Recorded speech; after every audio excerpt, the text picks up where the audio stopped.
एक ऐसा प्लेन जो हवा में उड़ते उड़ते इस तरह से गायब हो गया जैसे आसमान उसे निगल गया हो। एक बार सोच के देखो, 2,30,000 किलो का एक भारी भरकम प्लेन और उसमें बैठे 239 लोग हवा में धुएं की तरह गायब हो गए और फिर कभी नहीं मिले। सुनकर अजीब लग रहा होगा, है ना? MH370 MH370 ये बात है 8 मार्च 2014 की। मलेशिया एयरलाइंस की फ्लाइट MH370 रात को कुआलालंपुर से उड़ चुकी थी और सब कुछ बिल्कुल नॉर्मल चल रहा था। प्लेन को बीजिंग पहुंचना था, यानी चाइना। रात के करीबन 1 बजे के आसपास एयरक्राफ्ट मलेशिया के एयर स्पेस से निकलकर वियतनाम साइड की तरफ बढ़ रहा था। अब प्रोसीजर के हिसाब से पायलट्स को अगले एयर ट्रैफिक कंट्रोल से कांटेक्ट करना था। तभी ATC की तरफ से मैसेज आता है, MH370 contact Ho Chi Minh 120.9. Good night. Cockpit से जवाब आता है, गुड नाइट मलेशियन 370। और बस उसके बाद एक खामोशी छा जाती है। कई मिनट्स बीत गए। वियतनाम साइड के कंट्रोलर्स वेट कर रहे थे कि अब MH370 उनसे कांटेक्ट करेगा, लेकिन कॉकपिट की तरफ से कोई आवाज नहीं आई। अब पहले उन्हें लगा कि शायद रेडियो इशू होगा, क्योंकि एविएशन में कभी कभी ऐसा हो जाता है। इसीलिए उन्होंने दोबारा कांटेक्ट करने की कोशिश की, MH370, do you read? लेकिन इस बार भी कोई जवाब नहीं आया। अब धीरे धीरे टेंशन बढ़ने लगी, क्योंकि प्लेन सिर्फ चुप नहीं हुआ था, बल्कि वो एयरपोर्ट के ट्रैकिंग स्क्रीन से भी गायब हो गया था। नॉर्मल सिचुएशन में कंट्रोलर्स को हर वक्त एयरक्राफ्ट की पोजीशन दिख रही होती है। स्क्रीन पर उन्हें पता होता है कि कौन सा प्लेन कहाँ है, कितनी हाइट पर है और किस डायरेक्शन में जा रहा है। लेकिन MH370 की ये सारी इंफॉर्मेशन उसके चुप होने के साथ ही गायब हो चुकी थी। वियतनाम और मलेशिया दोनों साइड के कंट्रोलर्स कंफ्यूज थे। एक दूसरे से पूछा जा रहा था, तुम्हारे कांटेक्ट में है क्या? लेकिन दोनों तरफ से यही जवाब था, नहीं, हमसे तो कांटेक्ट नहीं हुआ। अब उन्हें शक होने लगा कि कहीं MH370 किसी हादसे का शिकार तो नहीं हो गया। लेकिन असली शॉक लगना तो अभी बाकी था। हुआ ये कि जब मलेशियन अथॉरिटीज ने मिलिट्री रडार का डेटा चेक किया तो उन्हें कुछ ऐसा दिखा जिसने पूरी स्टोरी ही बदल दी। MH370 क्रैश नहीं हुआ था, वो अब भी हवा में था, और सिर्फ हवा में नहीं था बल्कि उल्टी दिशा में वापस मुड़ चुका था। यानी कि जिस डायरेक्शन में उसे बीजिंग की तरफ जाना था, MH370 उसके ऑपोजिट डायरेक्शन में जा रहा था। इसके लिए प्लेन ने एक बड़ा टर्न लिया, मलेशिया के ऊपर से वापस क्रॉस किया और फिर समंदर की तरफ निकल गया। और सबसे अजीब बात, कॉकपिट अब भी पूरी तरह साइलेंस था। ना कोई इमरजेंसी मैसेज, ना मेडे कॉल, कुछ भी नहीं। अब यहाँ से अथॉरिटीज को समझ में आने लगा कि ये कोई नॉर्मल टेक्निकल प्रॉब्लम नहीं है, क्योंकि अगर प्लेन में अचानक कोई खराबी आ जाती तो पायलट्स तुरंत हेल्प मांगते। लेकिन MH370 का मूवमेंट देखकर ऐसा लग रहा था जैसे कोई आराम से उसे उड़ा रहा हो। प्लेन अब बिल्कुल नॉर्मल दिख रहा था। प्लेन का टर्न भी रैंडम नहीं था, यानी कि जो भी कॉकपिट में मौजूद था उसे एयरक्राफ्ट को बहुत अच्छे से उड़ाना आता था। यहाँ मैं आपको बता दूं, MH370 एक बोइंग 777 प्लेन था। एविएशन की दुनिया में इस एयरक्राफ्ट की रेपुटेशन काफी ज्यादा मजबूत मानी जाती है, और उस टाइम बोइंग 777 को दुनिया के सबसे सेफ लॉन्ग डिस्टेंस प्लेन्स में गिना जाता था। ऊपर से उस रात मौसम भी पूरी तरह से साफ था, यानी कि ऐसा कुछ भी नहीं था जो अचानक से एयरक्राफ्ट को क्रैश करा सके। इसी वजह से ये रहस्य और गहरा होता गया। यहाँ पे सबसे बड़ा सवाल ये था कि अगर प्लेन सही तरीके से उड़ रहा था तो कॉकपिट में कोई बोल क्यों नहीं रहा था? मलेशिया, वियतनाम और दूसरे एविएशन डिपार्टमेंट्स के बीच में कंफ्यूजन बढ़ती जा रही थी। अभी ये लोग कुछ एक्शन लेने के बारे में सोच ही रहे थे कि रात के 2:22 पर MH370 मिलिट्री रडार से भी गायब हो गया। अब यहाँ तक की कहानी में दुनिया को सिर्फ इतना पता था कि MH370 कॉन्टैक्ट टूटने के बाद भी कुछ देर तक उड़ता रहा था। लेकिन कुछ दिनों बाद एक ऐसी चीज सामने आई जिसने सबको हिला दिया। प्लेन सिर्फ कुछ मिनट्स ही नहीं बल्कि घंटों तक हवा में था, और ये पता चला एक सैटेलाइट सिस्टम की वजह से। अब देखो, MH370 के कुछ कम्युनिकेशन सिस्टम्स बंद हो चुके थे, लेकिन एयरक्राफ्ट का एक सिस्टम अब भी सैटेलाइट को छोटे छोटे सिग्नल्स भेज रहा था। ये नॉर्मल मैसेज या कॉल नहीं थी, बस एक तरह का इलेक्ट्रॉनिक हैंडशेक था जो ये बताता है कि एयरक्राफ्ट अब भी उड़ रहा है। इन्हीं सिग्नल्स को एनालाइज करके एक्सपर्ट्स ने अंदाजा लगाया कि MH370 रडार से गायब होने के बाद लगभग 7 घंटों तक उड़ता रहा था। अब एक्सपर्ट्स एयरक्राफ्ट के रूट का अंदाजा लगाने लगे, जिसमें धीरे धीरे ये सामने आया कि MH370 शायद इंडियन ओशियन की तरफ गया था। और अगर ये सच था तो सिचुएशन बहुत बुरी थी, क्योंकि इंडियन ओशियन का वो एरिया दुनिया के सबसे सुनसान और खतरनाक समुद्री इलाकों में से एक माना जाता है। न आसपास कोई एयरपोर्ट, न आइलैंड, न ही नॉर्मल रडार कवरेज, सिर्फ अंधेरा समंदर। और उस अंधेरे में एक बोइंग 777 घंटों तक उड़ रहा था। लेकिन इससे करीबन 5 घंटे पहले ही जब MH370 मिलिट्री के रडार से गायब हुआ, तो उसी वक्त सभी ने ये मान लिया था कि ये प्लेन किसी हादसे का शिकार बन चुका है। इसीलिए उसे ढूंढने के लिए सुबह के 5:30 बजे ही Kuala Lumpur aeronautical rescue coordination centre ने सर्च ऑपरेशन शुरू कर दिया। लेकिन ये खोजबीन इतनी आसान नहीं होने वाली थी जितना उस वक्त लग रही थी, क्योंकि यहाँ प्रॉब्लम सिर्फ एक गायब हुए प्लेन की नहीं थी।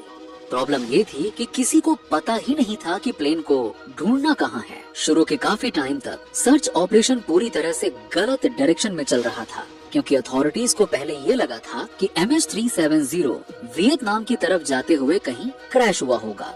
इसीलिए शिप्स और एयरक्राफ्ट साउथ चाइना सी की तरफ भेजे गए। लेकिन बाद में जब मिलिट्री रडार और सैटेलाइट डेटा सामने आया, तब समझ में आया कि प्लेन तो उल्टी तरफ यानी कि दूसरी तरफ निकल गया था। इसीलिए इस पूरे खोज को उठाकर इंडियन ओशियन की तरफ शिफ्ट किया गया और इस तरह से धीरे धीरे दुनिया का सबसे बड़ा एविएशन सर्च ऑपरेशन शुरू हुआ, जिसमें मलेशिया, चाइना, ऑस्ट्रेलिया, अमेरिका और कई दूसरे देश शामिल हुए। शुरुआती दिनों में ही दर्जनों मिलिट्री शिप्स, पेट्रोल वेसल्स और सर्विलेंस एयरक्राफ्ट सर्च में लगा दिए गए। अमेरिका ने अपने लॉन्ग रेंज सर्विलेंस एयरक्राफ्ट भेजे, चाइना ने कई नेवल शिप्स उतार दिए, जबकि ऑस्ट्रेलिया बाद में पूरे अंडर वाटर सर्च ऑपरेशन का मेन सेंटर बन गया। सैटेलाइट से समुद्र के लाखों स्क्वायर किलोमीटर एरिया की लगातार इमेज स्कैन की जाने लगी। अंडर वाटर सर्च ही अकेले करीबन 1,20,000 स्क्वायर किलोमीटर से ज्यादा के एरिया में की गई। और आपको बता दूं कि ये पूरे साउथ कोरिया देश के साइज से भी बड़ा था। इसीलिए सर्च टीम्स को डीप सी सोनार सिस्टम्स, हाई रेजोल्यूशन सी बेड मैपिंग और रोबोटिक अंडर वाटर व्हीकल्स तक इस्तेमाल करने पड़े। ये रोबोटिक सबमरीन्स समंदर के नीचे जाकर सोनार की मदद से पूरा 3D मैप बना रही थी, ताकि बोइंग 77 के इंजन जितनी बड़ी चीज भी डिटेक्ट की जा सके। लेकिन इतनी मैसिव सर्च के बावजूद इन्वेस्टिगेटर्स को कोई साफ जवाब नहीं मिल रहा था। ऊपर से इंडियन ओशियन का मौसम अलग से परेशानी बढ़ा रहा था। तेज हवाएं और बड़ी बड़ी लहरें सर्च टीम को बार बार स्लो कर रही थी और काम में बाधा डाल रही थी। वैसे तो इस खोजबीन में कई महीनों तक भी हाथ में कुछ नहीं आया, लेकिन फिर भी कुछ शिप्स को अंडर वाटर पिंग्स जैसे साउंड मिले और एक मोमेंट पर लगा कि शायद इन्वेस्टिगेटर्स क्रैश साइट के करीब पहुंच गए हैं और मीडिया में हेडलाइंस चलने लगी, MH370 मिल चुका है। लेकिन बाद में पता चला कि वो सिग्नल्स भरोसेमंद नहीं थे। इसी तरह से कई बार अंडर वाटर सिग्नल्स मिलने पर लगा कि शायद ब्लैक बॉक्स लोकेट हो गया, लेकिन बाद में वो लीड्स भी गलत निकली और सर्च फिर से 0 पर आ गई। दिन, हफ्ते, महीने और यहाँ तक कि साल बीतने लगे, लेकिन प्लेन का कोई सुराग हाथ नहीं लगा। धीरे धीरे दुनिया को भी ये एहसास होने लगा कि MH370 को शायद कभी ढूंढा ही नहीं जा सकेगा। और सबसे बुरा हाल तो इस प्लेन में बैठे लोगों के परिवारों का था, क्योंकि प्लेन के साथ क्या हुआ, कोई जिंदा बचा या नहीं, किसी को कुछ भी नहीं पता था। आगे बढ़ने से पहले एक छोटी सी रिक्वेस्ट है, अगर आपको ये कहानी इंटरेस्टिंग लग रही है तो वीडियो को लाइक कर दीजिए और चैनल को सब्सक्राइब जरूर कर लीजिएगा। ताकि ऐसी ही और सच्ची और हैरान कर देने वाली कहानियां हम आप तक पहुंचाते रहें। चलिए कहानी में वापस आते हैं।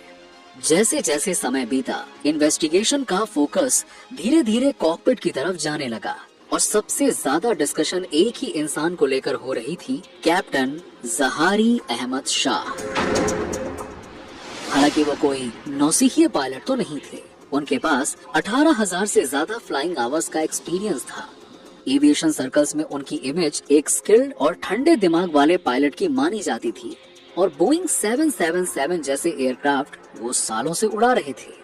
इसीलिए शुरुआत में काफी लोगों को लगा ही नहीं कि उन पर कभी शक भी किया जा सकता है। लेकिन फिर इन्वेस्टिगेटर्स को उनके घर से एक चीज मिली, एक होम फ्लाइट सिमुलेटर। अब सिमुलेटर होना खुद में एक अजीब बात नहीं थी, क्योंकि बहुत से प्रोफेशनल पायलट्स घर पर प्रैक्टिस के लिए सिमुलेटर्स यूज करते हैं। लेकिन इशू तब हुआ जब इन्वेस्टिगेटर्स ने उनकी डिलीटेड फाइल्स रिकवर करने की कोशिश की, क्योंकि रिकवरी के बाद सिमुलेटर में कुछ ऐसे फ्लाइट पाथ मिले जो इंडियन ओशियन की डायरेक्शन से मिलते जुलते थे। और बस यहीं से इंटरनेट पर एक थियरी वायरल हो गई कि MS-370 को कैप्टन जहीरी अहमद शाह के द्वारा जानबूझकर मौत की तरफ ले जाया गया था। और कॉकपिट में जो कुछ हुआ वो सब कुछ पहले से प्लान था। ये थियरी बहुत से लोगों को इसलिए भी सच लगती है क्योंकि MS-370 का मूवमेंट काफी कंट्रोल में देखा था। लेकिन यहाँ पे प्रॉब्लम ये है कि इस थियरी का कोई भी सॉलिड प्रूफ कभी नहीं मिला और ये कभी प्रूफ नहीं हो पाया कि कैप्टन जहीरी ने जानबूझकर एयरक्राफ्ट क्रैश किया था। खैर, इस सब के बीच सर्च ऑपरेशन को शुरू हुए अब 1.5 साल बीत चुका था और लोगों को अब इससे कोई खास उम्मीद नहीं थी। वो ये मान चुके थे कि इस प्लेन का कभी कुछ भी पता नहीं चल पाएगा। लेकिन तभी अचानक पहली बार कुछ ऐसा हुआ जिसने पूरी दुनिया का ध्यान दोबारा इस केस की तरफ खींच लिया। लोगों की उम्मीद फिर से जाग गई कि अब तो MS-370 की मिस्ट्री सच में सॉल्व हो जाएगी, क्योंकि सर्च टीम को एक बहुत बड़ा सुराग मिला था। दरअसल हुआ ये कि जुलाई 2015 में इंडियन ओशियन के एक छोटे से आइलैंड रियूनियन पर एक अजीब सा एयरक्राफ्ट का टुकड़ा मिला। पहले किसी को कंफर्म नहीं था कि ये क्या है, लेकिन जब एक्सपर्ट्स ने उसकी जांच की तो पता चला कि वो एक फ्लैपरन था जो एयरक्राफ्ट के विंग का एक इम्पोर्टेंट हिस्सा होता है। और कुछ टाइम बाद ऑफिशियली ये कंफर्म कर दिया गया कि ये MS-370 का हिस्सा है। और ये पहली बार था जब दुनिया के सामने फिजिकली प्रूफ हुआ कि एयरक्राफ्ट सच में इंडियन ओशियन में गया था। सिर्फ यही नहीं, इसके बाद धीरे धीरे और भी टुकड़े मिलने लगे। इंडियन ओशियन के अलग अलग इलाकों जैसे कि मोजाम्बिक, तंजानिया और मेडागास्कर वगैरह वगैरह में MS-370 के अलग अलग टुकड़े मिले। एक्सपर्ट्स ने इन टुकड़ों की मदद से समुद्र के बहाव को स्टडी करना शुरू किया। साथ ही समंदर के पानी का फ्लो और हवा की डायरेक्शन तक एनालाइज की गई। यहाँ तक कि एयरक्राफ्ट के टुकड़ों पर चिपके हुए छोटे छोटे कीड़ों को देखकर एक्सपर्ट्स ने ये अंदाजा लगाने की कोशिश की थी कि प्लेन का मलबा कितने टाइम तक पानी में रहा होगा और किस डायरेक्शन से ट्रैवल करके आया होगा। लेकिन इतनी रिसर्च के बाद भी इस केस की सबसे इम्पोर्टेंट चीज कभी किसी को नहीं मिली, ब्लैक बॉक्स। न कॉकपिट वॉइस रिकॉर्डर मिला, न फ्लाइट डेटा रिकॉर्डर। और इन दोनों चीजों के बिना इन्वेस्टिगेटर्स कभी भी उस जगह का पता नहीं लगा पाए जहां ये प्लेन क्रैश हुआ था। मतलब इतने सारे सुराग और प्लेन के अलग अलग टुकड़े मिलने के बावजूद भी ये गुत्थी अब भी वैसी की वैसी ही थी जैसे सर्च ऑपरेशन शुरू होने के पहले दिन थी। पर हाँ, प्लेन के ये टुकड़े मिलने से इतना जरूर हुआ कि लोगों ने अपने हिसाब से अलग अलग नतीजे निकालना शुरू कर दिए और इंटरनेट पर तरह तरह की थियरीज बनना शुरू हो गई, जिसमें हर एक की अपनी अलग कहानी थी।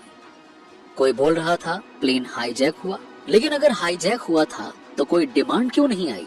कुछ एक्सपर्ट्स ने बोला कि शायद एयरक्राफ्ट में इलेक्ट्रिकल फायर हुआ हो और कॉकपिट क्रू स्मोक से बचने के लिए रूट चेंज कर रहा हो। लेकिन सवाल फिर से वही आता है, अगर इमरजेंसी थी तो पायलट ने हेल्प क्यों नहीं मांगी, मेडे कॉल क्यों नहीं की गई। किसी ने कहा कि ये सीक्रेट मिलिट्री ऑपरेशन की वजह से क्रैश हुआ। यहाँ तक कि इस हादसे को एलियंस के साथ भी जोड़ दिया गया। झूठी सैटेलाइट तस्वीरें वायरल होने लगी और समंदर में दिखने वाली हर रैंडम चीज को MH370 का मलबा कहा जाने लगा। और फिर आई घोस्ट फ्लाइट थियरी, जिसने सबसे ज्यादा सुर्खियां बटोरी। असल में कुछ एक्सपर्ट्स का ये मानना था कि शायद एयरक्राफ्ट में केबिन प्रेशर से जुड़ी कोई प्रॉब्लम हुई होगी, क्योंकि ऐसी सिचुएशन में धीरे धीरे पैसेंजर्स और क्रू मेंबर्स बेहोश हो जाते हैं और अगर उसके बाद एयरक्राफ्ट ऑटो पायलट पर चलता रहे तो वो फ्यूल खत्म होने तक सीधा उड़ता रह सकता है। आखिरी सैटेलाइट सिग्नल सुबह के करीबन 8 बजे के आसपास डिटेक्ट हुआ था, इसीलिए एक्सपर्ट्स के हिसाब से उसके कुछ ही देर बाद एयरक्राफ्ट का फ्यूल खत्म हो गया होगा। और बहुत से एक्सपर्ट्स ने इस थियरी को इसीलिए सच माना क्योंकि एविएशन हिस्ट्री में पहले भी ऐसे हादसे हो चुके थे। लेकिन इसमें एक बहुत बड़ी प्रॉब्लम थी जिसकी वजह से ये थियरी भी पूरी तरह से साबित नहीं हुई, और वो ये कि अगर सब बेहोश हो गए थे तो प्लेन ने इतना कंट्रोल्ड टर्न कैसे लिया? इसका जवाब किसी के पास नहीं था। वैसे थियरीज तो और भी बहुत सी अलग अलग बनी, लेकिन सच क्या था और क्या नहीं ये कोई नहीं जानता था। ऐसे में आम लोगों के साथ साथ अब अथॉरिटीज भी इस केस में अपनी दिलचस्पी खोने लगी और ये सर्च ऑपरेशन धीरे धीरे बंद किया जाने लगा। 2014 से लेकर 2017 तक दुनिया की कई बड़ी एजेंसीज इंडियन ओशन के अंदर उस प्लेन का पता लगाने में लगी हुई थी और एस्टिमेट्स के हिसाब से इस खोजबीन की कॉस्ट 1300 करोड़ रुपए से भी ऊपर पहुंच गई। इस वजह से MH370 की सर्च को आज भी एविएशन हिस्ट्री का सबसे महंगा सर्च ऑपरेशन माना जाता है।